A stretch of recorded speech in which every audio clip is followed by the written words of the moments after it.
Alrighty, I have an interesting video for you guys today. Today the video is going to be all about 2027 or 2028, and I'm going to prove something to you guys about why a log flume or a flat ride is not coming to the Time Warp Spot of Land, and I'm going to do so in a very interesting way. But first off, I want you guys to look at this area. It's an extremely underutilized area in Canada's Wonderland. It has hardly any crowds. We're here on a very busy day, in fact, where fast lane lines are about 30 minutes long for the big 3 rides, but this area is empty. So, Canada's Wonderland obviously has to build something in this area to draw crowds, so let's go check out some of the things I want to show you.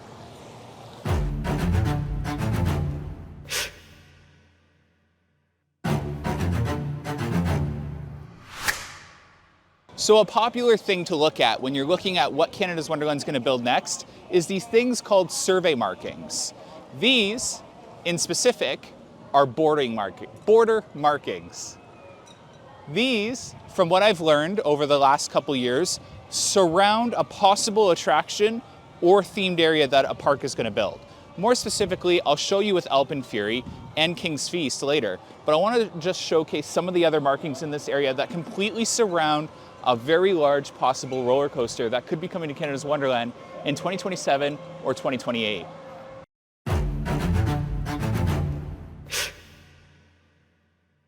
So as you see, we have another border marking right here.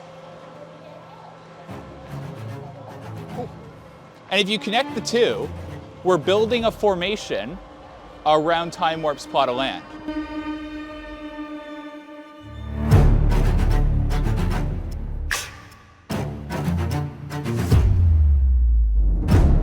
So, we also have some on the building structure back there, and we have a few right here on this side of this gazebo, and then the old ticket booth for Paramount's old Kingswood Theatre, and on this sign.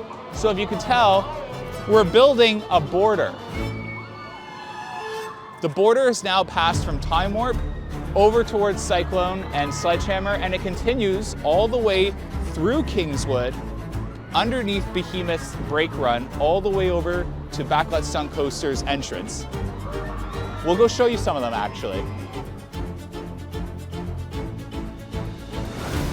As you can see, compared to other parts of the park, this part of the park is still really dead.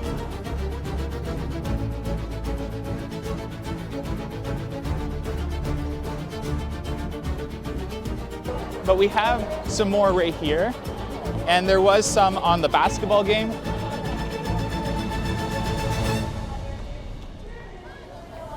So we have some on the basketball game as well, and then they continue all the way down into Action Zone towards Behemoth, Backlot Stunt Coaster, and the bridge. They extend all the way down to Behemoth's gift shop as well as Backlot's entrance, and then there's a ton of them on Behemoth's supports for the turn into the brake run into the station.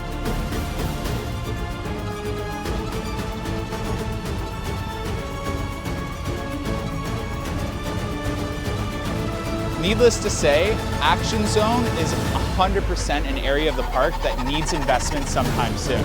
If you look around, it's a complete dead zone back here.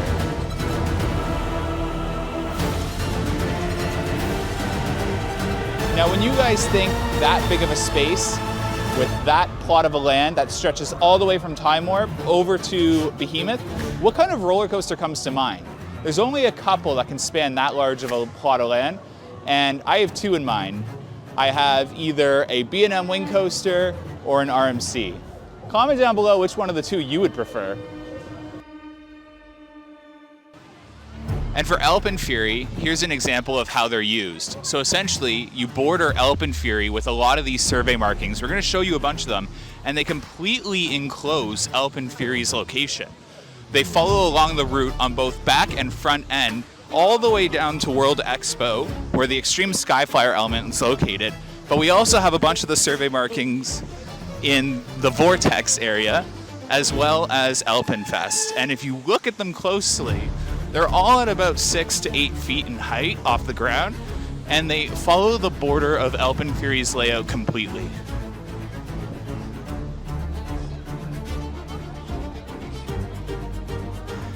So if you look, Here they are. But we get some more interesting ones in this area. You'll start to see some silver ones that are used more so for distance from a current attraction location. So you'll see some silver markings on the supports of Wonderland's Guardian. But here is some more border, as you again, very close to Alpine Fury's layout. Got some on Guardian supports.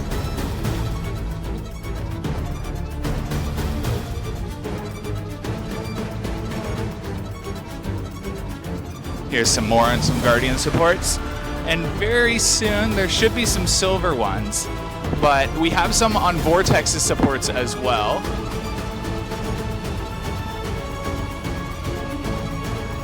There's some on Lazy Bear's entrance as well. We have the silver one there. It's kind of faded. I don't know if you guys can see it, but that is like a swing radius, and that is because if you look up above, the corkscrew of this ride is very close to these supports. So they do like a little radius test with those scanners. Here is some. There's one on either end.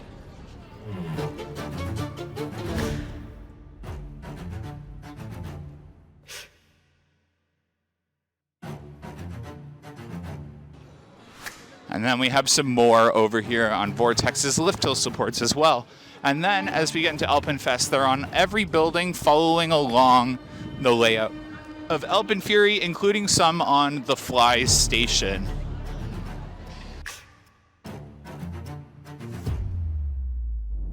So if you look over there, there's a silver one on Vortex's. Again, the swing radius of the ride's actual element.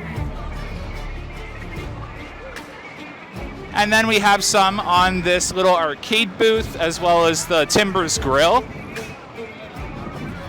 So Jake, if you want to pan over to Timbers Grill for a second, there's one on the front yellow pole.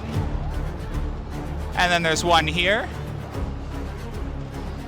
And then essentially Alpenfest is littered with them.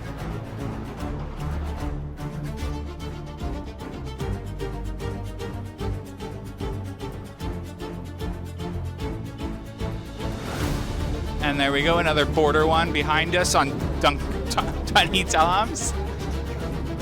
And they stretch all the way over to the Bat's first inversion. And then in Alpenfest surrounding this element, kind of a Stengel dive that is about to be above us.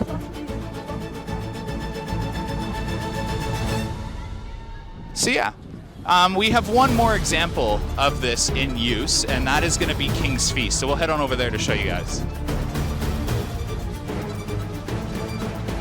So as you can see here, our now new subject for our project is King's Feast renovation. And this is one of our first markings that Jake had just showcased. And we're starting to border King's Feast. So let's go and build that border for you. Hello. Definitely getting my steps in today. Let me know in the comments section if you guys like this video style instead of a voiceover being live in the park.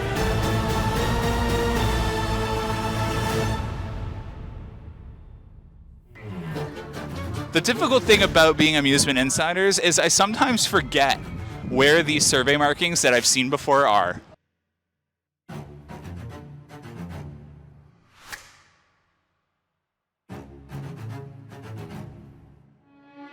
The op booth right there houses one as well. Okay, building a border, right? See, we're building a circle around King's Feast. Here on the bow and arrow, we're completing that circle. And then over in the back patio of King's Feast, which completely encompasses this border, we have the last survey marking right up on that lamppost. Jake will go show you.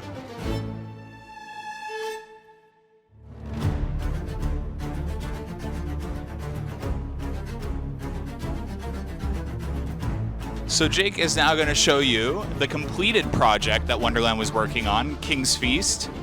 All those border markings that we just showed you completely enclose this project. So basically what I'm trying to get at is when you see these red and white survey markings pop up, they tend to pop up a year in advance for a project like King's Feast, or 2 to 3 or 4 years in advance for a project like a big roller coaster like Alpen Fury. So if you noticed, Alpen Fury's popped up, I think, about 2 years in advance. Some of them popped up about half a year before we saw Vertical. But with time warps, we've seen those pop up, I think, about a year and a half ago. So we're probably looking at 2027, 2028 for our next big attraction. So stay tuned for more information on that.